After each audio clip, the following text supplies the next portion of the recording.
علامہ مشرقی نے پاکستان بننے کے بعد کہا تھا کہ جس پاکستان کے بنانے میں ہم نے قربانیاں دی اور جن جانثاروں نے خاکساروں نے جانثاری کے نذرانے پیش کر کے خون اس کی بنیادوں میں دیا، میری نگاہیں دیکھ رہی ہیں کہ وہ ایک نظام ایسا لے کر آ رہے ہیں لوگ کہ جس کے پیچھے اس وقت کی ایسٹ جو گورنمنٹ تھی، جسے آپ انگریز گورنمنٹ جو تھی، انگریز بہادر جو تھا، بالکل جی ایسٹ انڈیا کمپنی جسے کہا جاتا تھا، کہ اس کے ہاتھ جو ہے پنجے ابھی تک جو ہے وہ گڑے ہوئے ہیں، بالکل. اور وہ ایسٹ انڈیا کمپنی IMF بن گئی. اب جیسے جیسے وقت گزر رہا ہے یہ پنجے گاڑے جاتے بڑھتے چلے جا رہے ہیں، یہ پنجے گڑتے چلے جا رہے ہیں اور عوام کی گردن تک یہ پنجے آ چکے ہیں. بالکل صحیح. اب مزید کسی وقت کی گنجائش نہیں ہے، بالکل ٹھیک ہے. کیونکہ جو ٹیکس لگ چکے ہیں اس میں بجلی، پانی، گیس اور تمام پیٹرول، یہ تمام چیزیں انسان کی ضروریات زندگی ہیں. بالکل. ایون کہ آپ یہ دیکھیے کہ دودھ تک پہ ٹیکس، بچوں کے دودھ پہ بھی ٹیکس لگ چکا ہے. جی ہے نا. تو اب ایسے ان حالات میں جو اس وقت ہم چاہتے ہیں کہ ہمارے ملک کے عوام جو ہے وہ اٹھے کھڑے ہوں اپنی بقا کی جنگ لڑنے کے لیے. ہم ان کے سامنے شانہ بشانہ کھڑے ہیں. پاکستان کی بنیادوں میں اگر خون دے سکتے ہیں تو پاکستان کو بچانے میں بھی خون دے سکتے ہیں. تو ہمیں تو اس وقت ہم 50-60 سال سے، میں تو 50-60 سال سے مسلسل جو ہے وہ عوام کو، لوگوں کو اٹھا رہا ہوں، بلا رہا ہوں کہ اکٹھے ہو جاؤ، متحد ہو جاؤ. یہ وقت اب اتنا، یعنی 60 سال کے بعد بھی اگر عوام کسی خمینی کے انتظار میں بیٹھی ہے تو وہ خاکسار تحریک ہے. بالکل ٹھیک. کس محمد بن قاسم کے انتظار میں بیٹھی ہے تو اس کا نام خاکسار تحریک ہے. بہت خوب. کسی عثمان غازی کے انتظار میں بیٹھی ہے تو وہاں آپ کو خاکسار تحریک ملے گی، کیونکہ خاکسار تحریک اس دور کی سب سے بڑی حقیقت ہے، جس میں علامہ مشرقی نے کہا تھا کہ سن 70-71 کی انہوں نے پریڈکشن دی تھی کہ 70 اور 71 میں پاکستان 2 لخت ہو جائے گا، کیونکہ وہ نظر آ رہی تھی کہ یہ جس بنیادوں پہ، جن تاج کے پتوں پہ کھڑی ہوئی عمارت ہے، یہ دھڑام سے گر جائے گی اور آدھا پاکستان جو ہے وہ الگ ہو جائے گا. ہم سے مشرقی پاکستان، جسے ہم بنگلہ دیش کہتے ہیں، انہوں نے آزادی حاصل کر لی. جی. جب پاکستان اور ہندوستان تقسیم ہوا تو ہندوستان کو آزادی مل گئی، لیکن پاکستان کو آزادی نہیں ملی. پاکستان میں وہی نظام، وہی لاغوتی نظام، وہی جابرانہ نظام، وہی غلامانہ نظام آج تک قائم ہے. اور یہ عوام کو یا ان لوگوں کو میں انتباہ کرتا ہوں کہ جب تک اس ظالمانہ نظام کی زنجیریں توڑنے کے لیے آپ باہر نہیں آئیں گے، خاکسار تحریک سب سے آگے ہے. قربانیاں دینے کے لیے آج بھی ہم تیار ہیں. عوام کو باہر آنا چاہیے. ہمیں اس وقت عوام کا بہت وہ ہے، پریشر ہے کہ جی آپ باہر نکلے اور ہم آپ کے ساتھ ہیں. تعجب اس بات پر ہے کہ یہ جو کچھ ہو رہا ہے پوری دنیا میں، یہ استحصالی نظام کو دعائیاں دیتے ہوئے تو ہر کوئی نظر آتا ہے، لیکن عملاً کوئی کچھ کرنے کے لیے تیار نہیں ہے. سوشل میڈیا کے اوپر تو ہمیں بہت سارے مجاہدین نظر آ رہے ہیں، صبح سے لے کے شام تک بیٹھے ہوئے ہیں، پوسٹیں لگا رہے ہیں، ادھر ادھر کی باتیں، لیکن جب عملاً کچھ کرنے کا کام آتا ہے تو سارے خاموش بیٹھے ہیں. ابھی مثال لیجئے کہ کینیا کے اندر اور اس کے علاوہ دنیا کے چند ایک ممالک ایسے ہیں جہاں پر بڑھتی مہنگائی کے خلاف بڑے بھرپور احتجاج اور مظاہرے ہوئے، اور وہ بہت جلدی رنگ لے کر آئے اور حکومتوں کو گھٹنے ٹیکنے پڑے. اب یہ استحصالی نظام ہے اور اس کا یہ جو ٹیکسوں کا سلسلہ ہے وہ پہلے ہی اشارہ دے رہے ہیں کہ اس میں اور مزید اضافہ کریں گے، آپ اس کے لیے تیار رہیے. دوسری طرف اپنے اخراجات کم کرنے کے لیے تیار نہیں ہیں.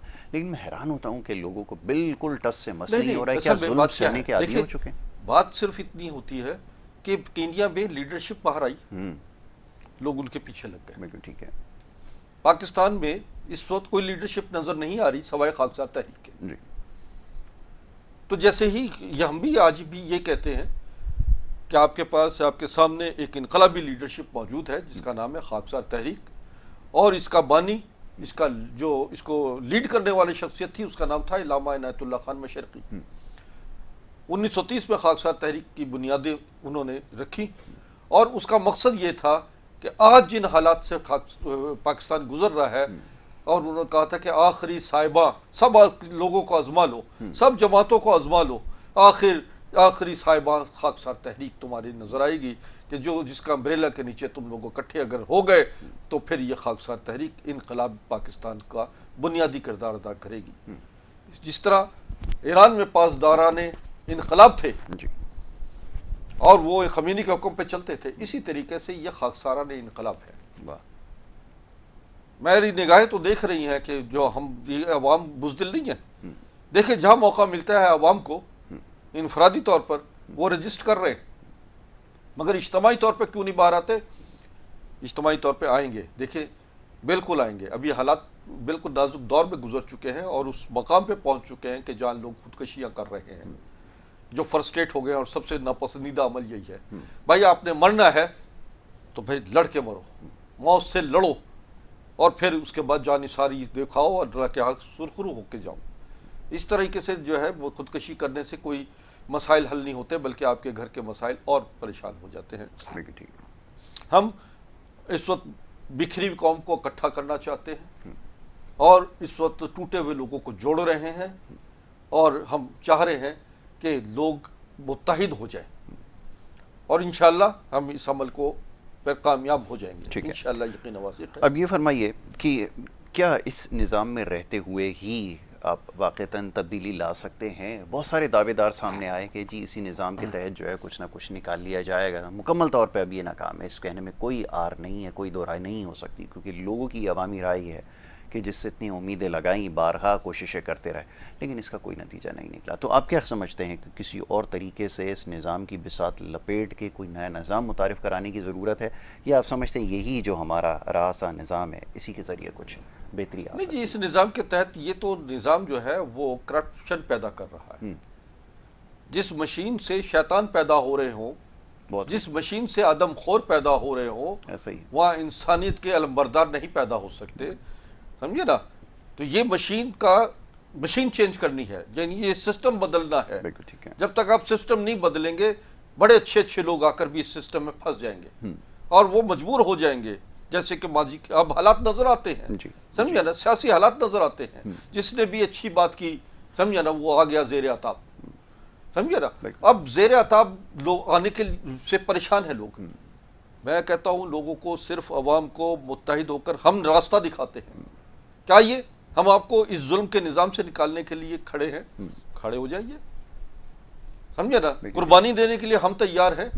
ہمارے کندھے سے کندھا ملا کے شانہ بشانہ آپ باہر آئیے. بہت خوب. لاکھوں لوگ ابھی ہم اس رابطے میں کر رہے ہیں. پاکستان سے باہر بیٹھے ہوئے اوورسیز پاکستانیوں نے یقین دلایا ہے کہ ہم خاکسار تحریک کے شانہ بشانہ جو جتنی مدد ہو سکتی ہے ہم باہر بیٹھ کے کرنے کو تیار ہیں. بالکل ٹھیک ہے. بات صرف اتنی ہے کہ کیا یہ سسٹم، صرف یہ سسٹم، اس سسٹم کو تبدیل کرنے کے لیے اگر مخلص لوگ آ جاتے ہیں اور 95% عوام کو حصہ دیا جاتا ہے حق حکومت میں، تو پھر یہ 95% عوام جو ہے ان کے حقوق کی بحالی کا کام شروع ہوتا ہے. بالکل ٹھیک ہے. اگر یہ 5% طبقہ اسی طریقے سے جبر اور استحصال کا انداز جاری رکھے گا تو دیکھیے کینیا میں کیا ہوا، جیسے اب آپ بھی بیان کیا. آپ دوسرے ایران میں تبدیلی آئی، ترکی میں تبدیلی آ گئی، ملائیشیا میں تبدیلی آئی. کہیں معاشی طور پہ انقلاب آیا، کہیں سماجی طور پہ انقلاب آیا، کہیں سیاسی طور پہ انقلاب آیا، کہیں مذہبی طور پہ انقلاب آیا. پاکستان کا بھی اسی طریقے سے جب تک یہ ریولوشن نہیں آئے گا، پاکستان اس نظام سسٹم سے، جابرانہ نظام سے باہر نہیں نکل سکتا. عوام کو، قوم کو ہمیں قربانی دینے کے لیے کھڑا ہونا پڑے گا. بالکل ٹھیک ہے. یہ بتائیے کہ ہر طرح کی سیاسی وابستگی لوگوں کی ہوتی ہے، یہ خاکسار تحریک کو کیوں آپ نے چنا؟ کیسے خیال آیا کہ اس کا حصہ بنا جائے؟ کیونکہ خیالات کا جیسے ابھی معزز مہمان ہمارے پروفیسر صاحب نے تذکرہ کیا، یہ ایک بڑا چیلنجنگ فیصلہ ہے، بڑا مشکل کام ہے.